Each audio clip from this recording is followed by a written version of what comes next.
Olha, e eu achava que era corajoso. Pelo menos eu escutei isso inúmeras vezes, até num certo tom de deboche, quando eu resolvi abandonar minha graduação em Física na UFMG. Muitas pessoas tentaram me convencer do contrário. Mas e a história desse cara aqui? Você ouviu falar dele?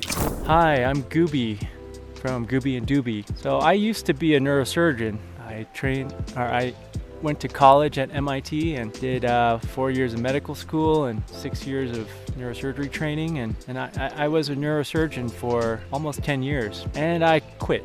E essa história viralizou no YouTube, chegando a por volta aí de 9 milhões de visualizações em 2 semanas, numa conta de uma pessoa, a princípio, vamos colocar assim, desconhecida. E foi um vídeo sem grandes estratégias de YouTube, mostrando que o conteúdo, muitas vezes, é o mais importante, é o que faz as pessoas se conectarem. E o que eu achei interessante nessa história, o que eu achei interessante nesse vídeo? Primeiro, pareceu um discurso super aberto, assim, não é uma pessoa que parece, e de fato eu acredito nisso, que ele está fazendo aquele vídeo com algum intuito de convencer alguém de alguma coisa, de vender alguma coisa, nem mesmo de vender as ideias. Então ele conta um pouco sobre a vida dele de uma maneira bastante franca, e eu acho que isso cativou, assim, trouxe as pessoas para querer conhecer um pouco dessa história. De alguma maneira eu acho que toca num aspecto muito existencial também. Me lembra muito aquele filme Na Natureza Selvagem, não sei se você conhece. É um filme bem legal que mostra esse nosso espírito de busca, quando a gente de alguma maneira tá perdido e a gente se coloca, se abre pro mundo para poder buscar respostas. E ao contar um pouco da sua experiência de vida, ele passa por vários pontos interessantes. Eu vou dividir, vou comentar 3 pontos aqui. E se você não assistiu o vídeo, eu te convido a assistir, vale a pena. Mas eu vou falar aqui um pouco, vou fazer uma espécie de resumo. Então, pegando mais ou menos em ordem cronológica, ele começa contando sobre os motivos que o levaram a se tornar um neurocirurgião. Então, um neurocirurgião com certo prestígio, com muito estudo, ele se formou no MIT, chegou a trabalhar em grandes hospitais, acho que ele não cita especificamente, mas assim, ele mostra que ele teve uma resposta na vida, assim, conseguiu prestígio, conseguiu dinheiro na profissão dele. Mas ele diz que lá no início, o que motivou ele a buscar essa carreira, a ser médico, era ajudar as pessoas. E por mais que esse discurso ele seja um discurso tão batido, é tão comum a gente escutar as pessoas dizendo que o seu propósito, o que elas se disponibilizam para poder ajudar os outros, mas muitas vezes a maneira como isso se constrói em cada um acaba sendo um pouco deturpado. A gente sabe que o egoísmo é um traço marcante, e mesmo nas pessoas que têm essa narrativa. Então isso vai ser um pouco evidenciado nessa história dele, que eu acho bem interessante. E ele fala que na própria formação, o propósito do seu trabalho era aliviar o sofrimento das pessoas, e isso não envolve necessariamente medicação, necessariamente procedimentos cirúrgicos, mas que inevitavelmente, o estudo da medicina, pelo menos a medicina ortodoxa, acaba levando para esse caminho. E ele cita inúmeras vezes, que ele passou 9 anos trilhando esse caminho, aprendendo sobre isso, atuando dessa maneira, mas que ele eventualmente percebia que tinha algo de errado aí nesse processo. E ele fala que geralmente essa atuação médica se pauta em remover coisas e não necessariamente em cuidar das causas, Então a gente pode traduzir isso como aliviar sintomas ao invés de tratar a causa. O primeiro ponto que eu acho muito interessante nesse vídeo é como que ele pensa como um verdadeiro profissional. Eu já tratei disso em outros vídeos, mas esse exemplo eu uso o mesmo sempre porque eu acho ele muito elucidativo. Imagine você que resolve ser um borracheiro, e aí você monta sua borracharia na rua, e aí, enfim, você quer trabalhar. Existem alguns tipos de profissionais diferentes e essa essência ela vai definir aquilo que a gente faz, as decisões que a gente toma. Então, quando a pessoa está pautada e o seu trabalho, a sua profissão, ela entende que sucesso refere-se a ter uma alta demanda, nada impede que essa pessoa, que esse borracheiro, vá nas ruas ao redor e jogue um tanto de pregos nas ruas, fazendo com que tenham mais pneus furados e assim ele tenha uma alta demanda do seu trabalho. Essa alta demanda pode fazer com que ele sinta-se bem-sucedido, percebe?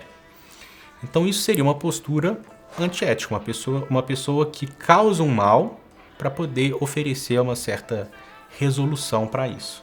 Né? Isso não é nada ecológico, né? Não é nada sustentável. Imagine um mundo cheio de pessoas promovendo mal para poder oferecer um alívio ou uma cura. Não é a visão de sociedade mais adequada, assim, né, a que a gente deseja. Existe um segundo tipo de profissional, que eu acho que é a grande maioria, que são aqueles que buscam ser eficazes, né? Então, ele entende que seu trabalho como borracheiro é consertar os pneus que foram furados. Ele não vai ter nenhuma medida necessariamente antiética, mas se coloca à disposição e, eventualmente, toda vez que chega alguém ali com o pneu furado, ele vai fazer seu trabalho com excelência e, enfim, e assim a coisa se segue. Talvez não tantos comentários aqui, isso eu acho que é como a maior parte das pessoas enxerga sua atuação no mundo. É uma atuação limitada, pautada na forma, onde se perde de vista a essência e se mantém um estado quo, né? Alívio e resolução de determinados problemas da maneira tradicional. Mas, por fim, existe um terceiro tipo de profissional e eu acho que se alinha muito bem com a lógica taoísta, que é da gente ter uma visão profunda das coisas, né? Então, é conseguir entender que nossa ação no mundo, enquanto profissionais, a gente tem um propósito que está na essência e que talvez essa pessoa seja um borracheiro, atue como um borracheiro, mas se ele entende que o problema é que, eventualmente, o pneu de um carro ele pode furar e isso atrapalha a viagem, né, a locomoção das pessoas, ele pode colocar a sua mente para funcionar para poder chegar numa resolução de fato, né? E vamos dizer que esse borracheiro pensa bastante sobre isso e consegue desenvolver um tipo de pneu que não fura, né? Ele acha um material específico. Olha como que é interessante. O ápice do profissional, quando ele de fato atinge o sucesso, ele se torna inútil. Então a atuação de um profissional de excelência, de um profissional que mergulha profundamente, né? Assim, o destino dessa pessoa, o grande sucesso é tornar-se indispensável. Então acho que essa pessoa, ele foi mordido por esse profissional de excelência. E ele começou, né, sua mente, sua percepção de vida, começa a se perguntar essas coisas. E isso vai ao longo do tempo, né? Ele começa a relatar que ele percebe no sistema médico, apesar da sua atuação ser em neurocirurgias, ele vê que não é a cirurgia em si que vai predizer os resultados, assim, né? Ele diz muito claramente da observação dele, ele é cuidadoso em falar, né, que é uma percepção clínica dele, né, ele não traz isso como uma verdade ou como uma resposta científica, acho que ele foi bem cuidadoso nesse ponto, mas ele diz, né, quantas vezes ele fez os procedimentos cirúrgicos, ele nota que as pessoas continuam com seus hábitos de vida ruim, fumando, bebendo, não se cuidando, não se alimentando tão bem. E aí, aquele suposto alívio às vezes não prospera, às vezes a pessoa tem um outro problema e volta ao consultório. E ele cita também inúmeras vezes que antes mesmo do processo cirúrgico, ao conversar com as pessoas e elas adotarem um novo estilo de vida, né? Se alimentarem melhor, às vezes parar de fumar, se exercitar, passar mais tempo com pessoas queridas e etc., que já não era necessário o processo cirúrgico. E aí ele nota e ele verbaliza algo mais ou menos assim: quando o corpo cura, ele cura tudo. Isso mexe com as bases da medicina, né? A medicina alopata ela é muito fragmentada, né? De maneira geral, fazendo com que, né, ele repense sua prática, repense a medicina que ele conhece, nos levando à segunda reflexão importante que eu tive, né, e que eu acho que esse vídeo favorece. Qual que é a base, né? Isso se articula um pouco com a nossa primeira reflexão, mas a nossa atuação, quando a gente se coloca no mundo para poder fazer alguma coisa, qual que é a base, qual que é a raiz daquilo ali? E aí existe uma forte crítica social, uma reflexão importante sobre: será que cabe à medicina ter como base, ter como fundamento o capitalismo? Então, a atuação médica deveria ter na sua base o lucro? Porque, né, a gente sabe que no nosso sistema você vai ter lá um hospital, o hospital é uma empresa. Antes de tudo, ele precisa dar lucro. A gente sabe como que as decisões são tomadas pensadas nisso, né? Elas não são pensadas necessariamente na vida, no ser humano em primeiro lugar, mas em como se tornar lucrativo. E aí isso é uma questão que cada um pensa a respeito, né? Tem uma percepção social, política, e eu realmente acho que existem alguns setores que ficam corrompidos, que são corrompidos quando ficam, né, pautados no lucro. Infelizmente a medicina é um deles e isso leva a absurdos, né? A gente vive e vê diversos absurdos acontecendo o tempo todo no campo, né, dos cuidados com a saúde, e não podemos dizer que a base de tudo é essa, mas certamente isso contribui bastante. E um exemplo que ele coloca lá que é muito importante, assim, ele trabalha a seguinte imagem. Imagina que tem uma casa que está chovendo e aí tem uma infiltração, né, devido à chuva. Você tem lá em cima, né, no teto, fica tudo empoçado e essa água vai escorrendo na parede e aí estoura, né? A gente visivelmente olha para a parede que estourou e etc. E ele fala que muitas vezes a visão da medicina é olhar para essa parede e falar, pô, nós temos um problema na parede, a gente descasca ela, a gente pinta, abre um buraco, se tiver que arrancar esses tijolos, colocar outros tijolos, pintar e etc. E parece que está tudo certo. Mas aí de repente essa água continua lá em cima, ela pode depois, né, descer mais uma vez e o problema continua. Então, isso que ele traz não é nada de muito novo, né? Assim, as terapias integrativas, elas têm isso como uma premissa básica, né? A gente está sempre olhando para qual que é a causa e não para o sintoma, não para aquilo que é aparente, né? Então, quando a gente estuda, por exemplo, os signos, né, o estudo da semiologia, a gente sabe que nem tudo que aparece é o que a gente chamaria de ícone, né? É aquilo que é de fato. Então pensa naquela frase, onde há fumaça, há fogo. O que eu quero dizer com isso? Se eu tenho uma determinada presença de fumaça, isso me indica um fogo. Então é uma outra maneira de olhar para os símbolos, né? Que é um símbolo que indica. Então quando a gente estuda semiologia, isso vai valer para o corpo, isso vai valer para o organismo. Né? Uma coisa é você ter um corte. Então você tem um corte, você olha para aquilo ali, você fala, pô, existe um corte na pele, é aquela questão muito direta, né? Existem os sinais que são indicadores. Então a pessoa está com febre, aquilo indica possivelmente uma infecção. E existem os sinais e sintomas que seriam símbolos, né? O símbolo ele é sempre arbitrário, ele é cultural. Então isso também vai se apresentar especialmente nas síndromes mentais, psicológicas, isso está um pouco mais presente. Bem, nossa terceira reflexão tem a ver com esse dilema moral que ele enfrentou e como que ele lidou com isso.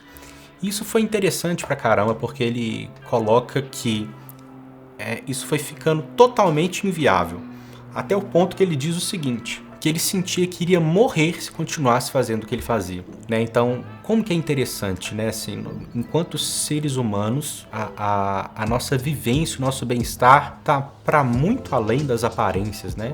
Aparentemente ele tinha uma vida perfeita, casado, num bom emprego, com dinheiro, prestígio, etc.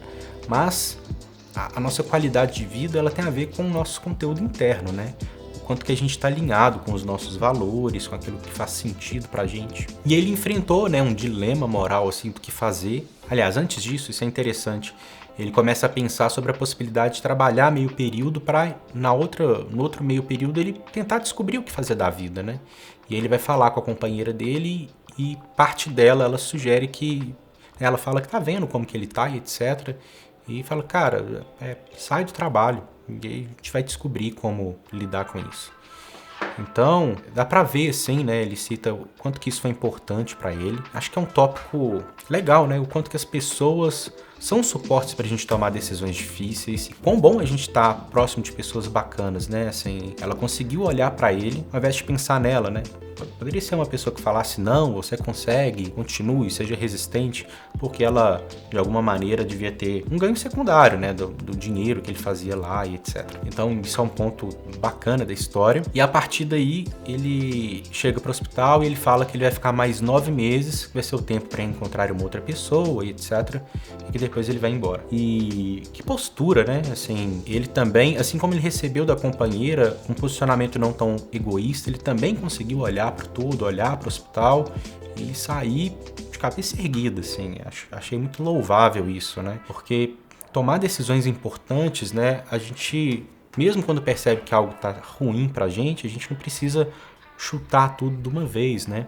Precisa ser muito reativo. Eu já atendi vários pacientes em situações críticas, né, acabam sendo reativos e por mais que eles se direcionam para onde precisam, né, onde o coração deles acaba mostrando que ali, né, é o lugar que eles têm que estar mais, às vezes um relacionamento, às vezes um emprego, acaba entrando numa situação de vida muito intensa, né, muito conturbada. Então eu acho que esse tempo de preparação, quando a gente tem possibilidade, eu acho muito interessante. E eu acho que foi a parte mais legal do vídeo, foi quando ele grava um vídeo, ele tá, né, no meio da montanha. No fim das contas, ele fala muito sobre isso, acho que eu não comentei tanto, né?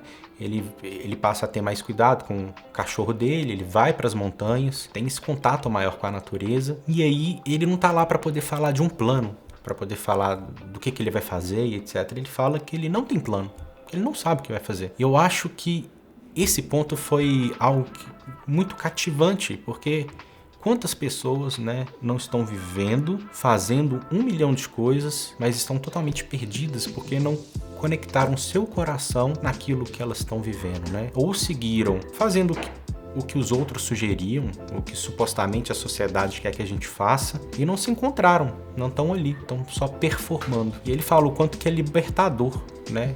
Não saber exatamente o que fazer. Ele fala até num sentido prático, né? Acordar e ali não ter toda uma programação pré-definida, né? Eu acho que isso vale a pena a reflexão. Como é que tá a sua vida aí nesse ponto? Você tá com a vida toda programada ou você tem espaço para poder sentir as suas angústias? Porque isso acontece com muita frequência. Pacientes que se enchem de atividades, né? A vida já é muito corrida, né? Já tem muito trabalho, muitos afazeres. Tem muita gente que se enche para poder não ter seus momentos de solidão, né? Onde seria o momento de emergir as nossas angústias, para que a gente pudesse pensar, refletir, tá sempre construindo, aprimorando a maneira de viver, né? E ele diz que nunca foi tão feliz quanto agora. É lógico que conforto, né? E muitas vezes o dinheiro, ele vem associado com conforto, além do prestígio, né?